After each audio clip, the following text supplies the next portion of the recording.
இயேசுவில் பிரியமான மாதா தொலைக்காட்சி நண்பர்களே, சகோதர சகோதரிகளே, இன்றைய அன்றாட உணவு நிகழ்ச்சியில் யோவான் எழுதிய தூய நற்செய்தி வழியாக இயேசுவின் ஞானமும் இயேசு தரக்கூடிய மன்னிப்பு பற்றியும் நாம் சிந்திக்க அழைக்கப்படுகின்றோம். இப்படிப்பட்டவர்களை கல்லால் எறிந்து கொல்ல வேண்டும், இது மோசே நமக்கு தந்த சட்டம், ஒழுங்கு, கட்டளை என்று பரிசேயர்கள் சதுசேயர்கள் விபச்சாரத்தில் பிடிபட்ட ஒரு பெண்ணின் மீது குற்றம் சுமத்தி அந்த பெண்ணுக்கு இழிவை ஏற்படுத்த வேண்டும் என்ற ஒரு எண்ணம் ஒருபுறம், இயேசுவை எப்படியாவது இந்த சிக்கலில் சிக்க வைத்து அவர் எப்படியாவது பாவம் செய்யக்கூடிய நிலையை உருவாக்க வேண்டும் என்பது மறுபுறம். எனவே பரிசேயர்கள் சதுசேயர்களுடைய மனநிலை இத்தகைய சதி திட்டம் தீட்டக்கூடியவர்களாக இருக்கின்றார்கள் என்பதை இந்த நற்செய்தி பகுதி நமக்கு எடுத்து கூறுகின்றது. ஆனால் இயேசு நமக்கு இந்த பகுதி வழியாக பலவற்றை நமக்கு கற்றுத்தருகின்றார்.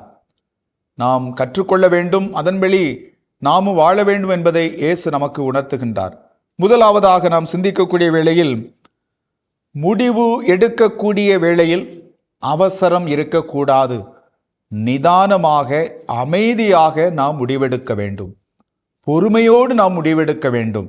அதே வேளையில் நாம் நேரம் எடுத்து நமக்கு வரக்கூடிய துன்பங்கள், ஒரு இக்கட்டான நிலையை கடவுள் முன் வைத்து நாம் முடிவெடுக்க வேண்டும்.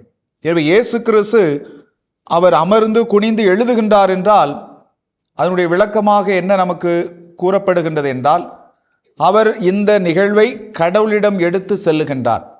கடவுள் முன்பாக இதை வைத்து அவசரப்படாமல் அமைதியாக தெளிந்த ஞானத்தோடு சிந்தனை செய்து நம்பிக்கையோடு அவர் முடிவெடுக்கின்றார் என்பது நமக்கு சொல்லப்படுகின்றது.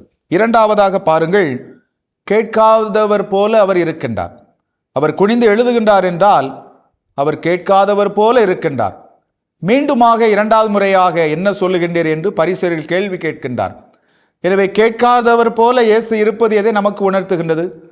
ஒரு மனிதன் மற்றவர்களை பற்றி குறை சொல்லக்கூடிய வேளையில் உடனே ஆவேசமாக, ஆர்வமாக அந்த குற்றங்களை கேட்க வேண்டும் என்று இயேசு நமக்கு கற்றுத்தரவில்லை. நாம் கேட்காதவர் போல இருக்க வேண்டும். பிறருடைய குற்றங்களை நாம் அறிய வேண்டும் என்று அவசியமில்லை, தேவையில்லை. மற்றவருடைய குற்றத்தை நாம் அறிந்து கொள்வதால் நமக்கு என்ன பயன் கிடைக்கும்?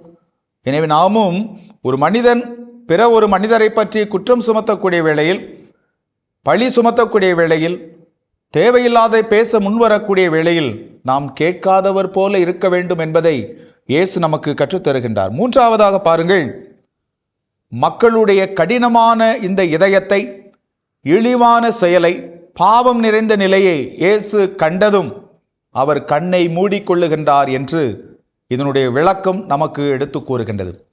எனவே இயேசு இத்தகைய சூழ்நிலையில் அவர் அமைதியாக இருக்கின்றார், கண்ணை மூடிக்கொள்ளுகின்றார்.